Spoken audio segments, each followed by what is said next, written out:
नमस्कार। पूर्णचंद्र कांडपाल। आज जनजागृति का एपिसोड नंबर 652 लेकर आपके सामने उपस्थित हूँ और हिंदी में आपसे बात करूँगा। आज मैं उस महाकाव्य की बात करूँगा जिससे हमें बहुत शिक्षा लेने की ज़रूरत है। वैसे हमारे देश में दो ही महाकाव्य हैं। पहला है रामायण, वाल्मीकि रचित, बाद में रामचरितमानस तुलसीदास जी ने किया उस पर, और दूसरा है महाभारत, वेद व्यास रचित।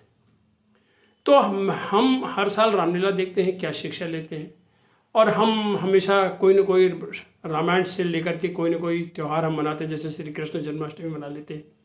तो क्या शिक्षा लेते हैं?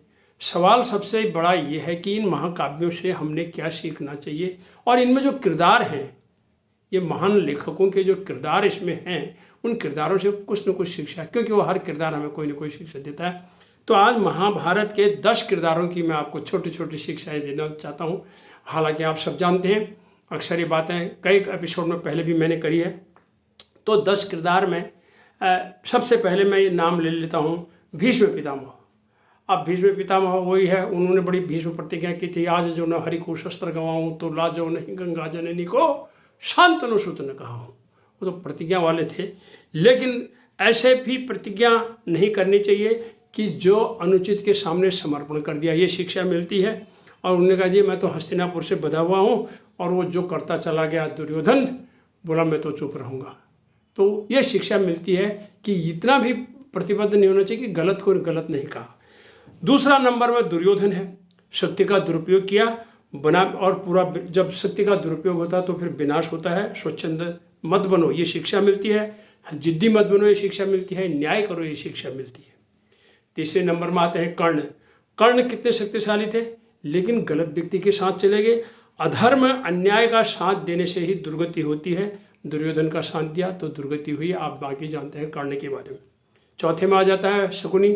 शकुनी छल कपट और गलत काम और भड़काने वाला, और उस व्यक्ति को भड़काता है जो भड़क जाता है।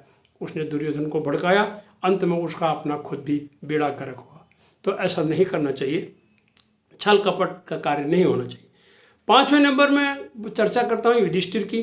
धर्म और नैतिकता की विजय होती है। ये युधिष्ठिर जी धर्मराज भी कहलाए, लेकिन उन्होंने भी एक काम जो गलत किया, जो हम देखते हैं साहित्य की दृष्टि से भी वैसे भी, कि पत्नी को जुए के दाव पर उन्हें नहीं लगाना चाहिए था। कि तो एक तरफ से हम नार्यास्तु पूजनते की भी बात करते हैं, लेकिन जो गलत हुआ तो उस पर लोग कहते हैं कि यार बाकी राजपाट लगाया, लेकिन पत्नी को जुए पर क्यों लगाया। ये शिक्षा हमें मिलती है। 6ठे नंबर में आते हैं अर्जुन। अर्जुन ने ये देखा कि ज्ञान और बुद्धि अगर एक साथ मिल जाए तो विजय अवश्य होती है। उनकी अर्जुन जैसी एकाग्रता, सभी ने तो बड़े बड़े राजा आए थे मछली की आंख बेधने के लिए, लेकिन ऐसी एकाग्रता, ऐसा संयम तो सिर्फ अर्जुन में ही था। इसलिए बुद्धि का और ज्ञान का उन्होंने प्रयोग किया। 7वें नंबर में आती है द्रौपदी। बिना सोचे समझे कुछ भी नहीं बोलना चाहिए। क्या बोला था, अंधे के बेटा अंधा होता है, या इस तरह से कुछ शब्द जो बोले आप लोग जानते हैं। अगर उसी से ही सारी महाभारत आगे होती चली गई। 8वें नंबर में है गांधारी। अगर पट्टी नहीं बांधती तो कुछ कहानी और होती, महाभारत ही नहीं होता। ये क्या तरीका है कि उस छल कपट से अगर अंधे पति के साथ तेरी शादी कर दी तो तूने भी पट्टी बांध ली।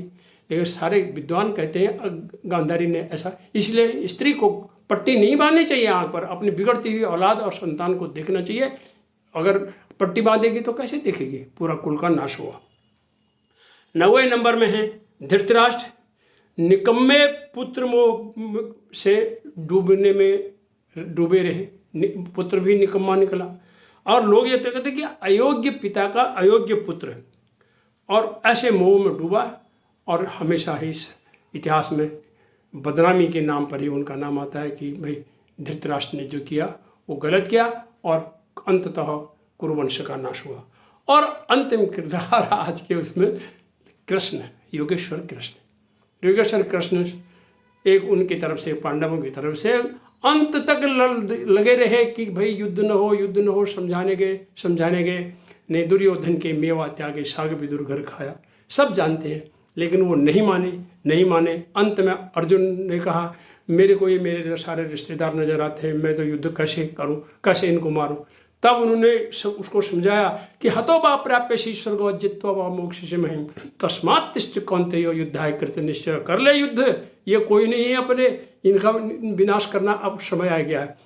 तब ज्ञान जब प्राप्त हुआ तब वो बोलता है, अर्जुन नष्टो मोहं स्मृतिर्लब्धा तत्प्रसादान्मया च्युतो स्थितो अस्मि गत संदेह करिष्ये वचनम। तो हे योगेश्वर, आज अब मैं तुम्हारे वचन का पालना करता हूँ, क्योंकि मेरा मोह नष्ट हो चुका है, मुझे स्मृति आ गई है, मुझे ज्ञान प्राप्त हो चुका है। यही गीता से हमें मिला। तो कर्मण्येवाधिकारस्ति का भी श्लोक आप जानते होंगे। अतः हमें इन सारे किरदारों से कुछ न कुछ शिक्षा लेनी चाहिए। ये बहुत ही हमारे जीवन के लिए फलीभूत होने वाली बातें होती हैं। नमस्कार।